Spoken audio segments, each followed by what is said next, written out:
Yo. Ito, 1 minutes muna. 1 minutes Mindanao. 30 versus Course. Si 30 napalo natin sa Motus. Kaya si Course hindi ko pa kilala yan. Pero si 30 alam ko, napanood ko na ito. Magaling to eh. Kaya panoorin natin itong laban na to. Napanood ko kasi yung K-Ram versus Zaki. Tapos yung video nasira. So, nabwisit nga ako. Ang ganda pa naman ng laban na yun. Galing ni K-Ram men. Galing din ni Zaki. Pero galing ni K-Ram dun. Anyway, ito na, panoorin natin. Roll on joint. 1 minute Davao, nandito pa rin Kalye Sigo, Davao City. Pang-anim mo pa pitong laban ng gabi. Let up again para sa parating natin laban. Shoutout sa lahat ng mga kasama natin. And syempre, lahat ng mga kasama ko, galing pang Luzon, yung buong grupo natin na bumiyahe para dito para sa Pausiray. Shoutout sa inyo. Shoutout sa lahat ng represent collabs. Sa Karanto, Jetson represent para sa inyo. Mag-iay tayo lahat para kay Course.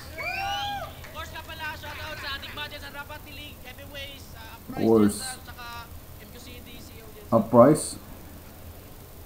At sa kaliwa naman, Davao City represent para sa inyo. Mag-iay tayo lahat para kay 30. Davao pala to si 30. Nanalo na po ito si Course. Pinili mo na si 30. Tingin sa minuto to. 1 minute. 30 mabars yan. 30. Yo! Tuna na ng Jensan! Kanyang niyayabang talento niyang taglay. Pero paano mo nasabing sikat tuna kung walang dugo sa iyong kamay? Blood compact, sikat tuna. Magigets nyo yung detalye na tung tuko inaapakan sa dugo ang imahe. Yun ay balik kasaysayan. Diba? Ang ganda ng laro, diba? Sandugo, yung ano na yun. Kasi diba, tuko yung ano ng sandugo. Lizard. Yung image nila. Mga kaganapan para lang alam mo. At sa ating palitan, ikay na pag-initan, kalakalanto.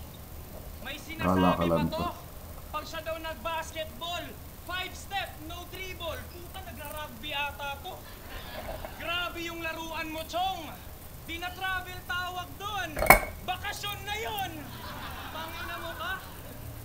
Bakasyon na yon. Tapos meron pa, sabi niya, oh. Di na travel tawag doon, bakasyon na yon. Yun lang. Eto kung mag-isip, tulok. Buo ka lang alam.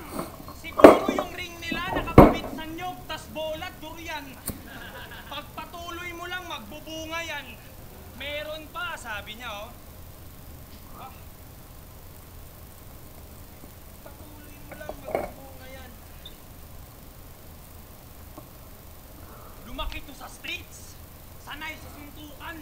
Talag sa labo-labo. Pukpukan daw ng 2 round para sa akin ay laro lang. Lato-lato.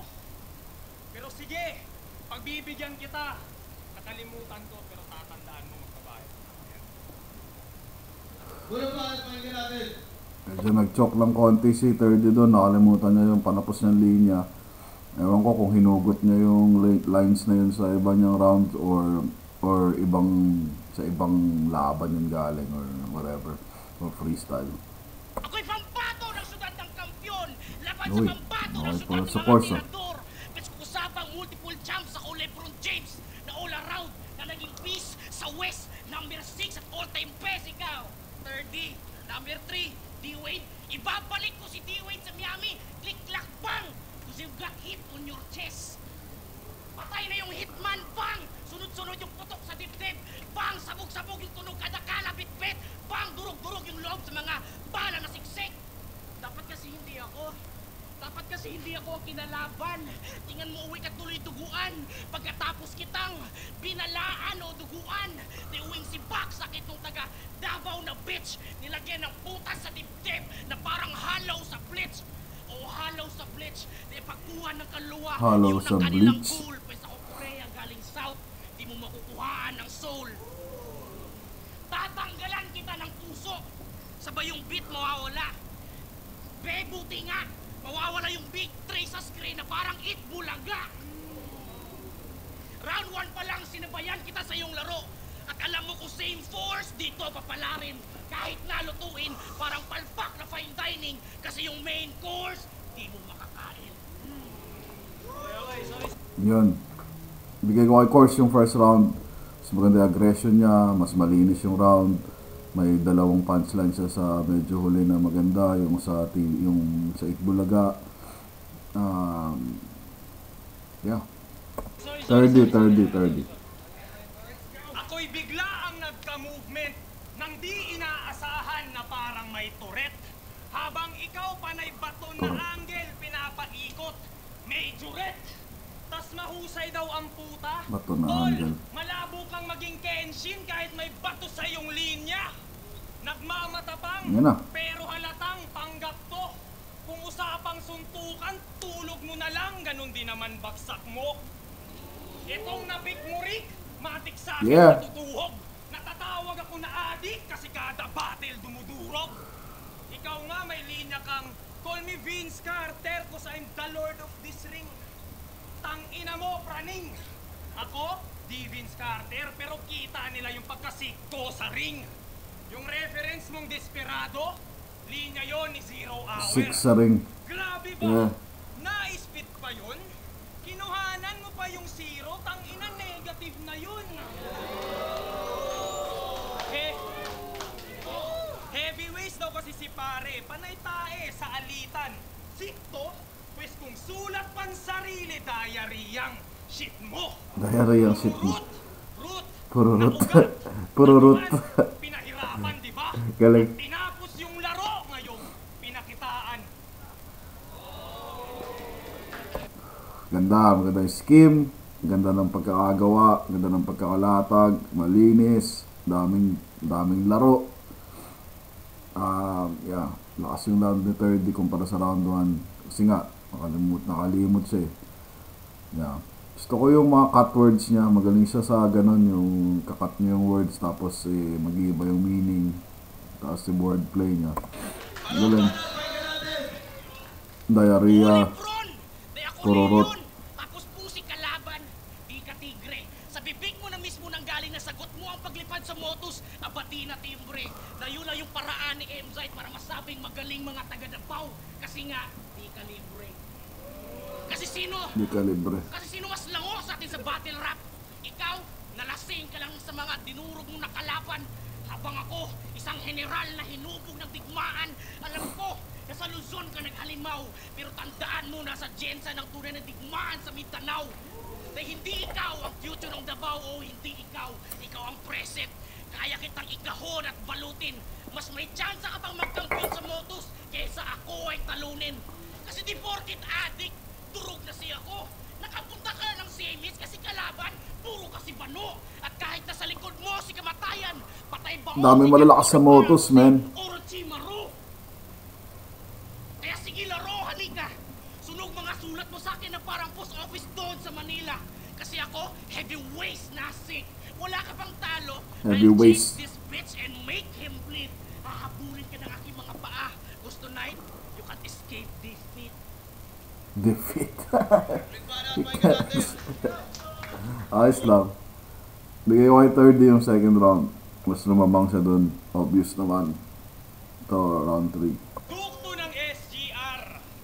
Pero di nakuha yung title. Kaya siya nababader. Di malayong tamod ka ni Michael. Yan yung image nitong Butler. O, di yun barang magaan. Kinunik ka na sa Michael. Course, bumenta ka naman. Michael Kors. Pumapatay aking Designer papel. bars. Nagtiis tong mag-practice. Kakabigay mo lang, sir, June na agad. Ang bilis mong mapanis. Sa 3 ka na si Bakchak wasak tumalamang. Orgy, yung 3 mo na crap that kinat mo na lang. Pusi. Kasi winerd play niya yung Diablo sa Jagwilos. Tol, Job, Willos. good job. Good job. Hulaan ko, di nag-work, no? Kasi bigkas niya sa fraud. Fraud! Sinong niloloko mo? Pues yung right ko, rekta tama. Check nyo! Check nyo! Nang ma-anticipate saglit. Right to rekta tama, check. Lahat relate sa core. kasi yung lines ay Cory. Pag-angkor binaba, steady ang barko. Cory. Backdoor na sight, nakakabet sa'yo. Pero nakalaban mo ko, dun pa lang panalo ka na. Pwede mong maibida, Maria Cristina. Pagkatong talo na to'y, magbibigay sa'yo ng enerhiya. Talo na to eh. Talon. Maria Cristina Falls. Lakas pa din yung round kasi yung lakas no round to ni third yung round 3 niya. Round 1 niya yung medyo sablay. Punong-puno pa din ng laro. Yung iba kailangan balikan. Kagaya ng core, tapos siya mga examples ng mga words na correlating sa core. Balikan ko yan. Yeah, pero malakas. Ang lakas! Grabe ang lakas! Parang anak kami ng Diyos. Sa motos naka-semis, Brad. Ako'y lugi sa kalaban. Pues ako humble demigod na parang lugi galawan. Pero sa tingin mo, di ako pumapalag sa Diyos? Aba, mali ka! Walang sinasanto kahit tong 30 anak ni Santa Maria. O anak ka ni Santa Maria, pero ibang senaryo to, G. Ikaw yung anak ng Diyos na pinagpala. Tapos ay hukay. Pagkatapos ipako sa krus, pinapangako ng course na sa ikatlong araw, walang Diyos na mabubuhay. Dahil anak ng general, ang salarin na pagpatay kayong hustisya mo susukat, pero wala nang bata sa flip-top, dun ka mumulat na kahit kumapit ka sa pao ang kaso, di makakausad. Di ako si Course, ang aking galing ay walang kawangis, para kung tinanggalan ulit ng capital yung France na wala akong kaparis, di akong heavyweight ng underground, na sa record mo dudume. Kaya pala 30 kasi all 3 rounds, triple digit ang uuwi. Kaya anong malinis ni Narbaho? Palpak na tirador siyang napugutan ng ulo. At salamat nga pala Mindanao, Tats Maven Course, alam nyo ng tuna ang bago nyo pambato. Okay naman si Course. Yun lang yung parang level nung mga wordplay tsaka mga laro. Parang mas gusto ko yung mga decision na ginawa ni 30. Yung kay Course medyo parang hindi ko gusto yung mga punchlines. Hindi naman sa hindi gusto pero mas ano lang, mas tumatak lang sa akin yung mga punchlines. Kasi sa laro parehas lang eh. Sa quality lang talaga. Katalo. Yung 30 off round 3. Round 1 Course, round 2, 3, 30.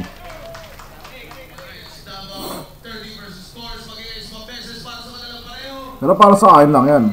You know? Ang kwadro ng Murano, 2-1, pagigay para kay 30. Yun. Feeling ko ganun din yung siguro yung pagkakascore nila dun. Alright, that's it. Subukan ko panoorin ulit yung kay Ram versus pangalan nito, Zaki. Kasi magandang laban yun man eh. Maganda yung react. Sige.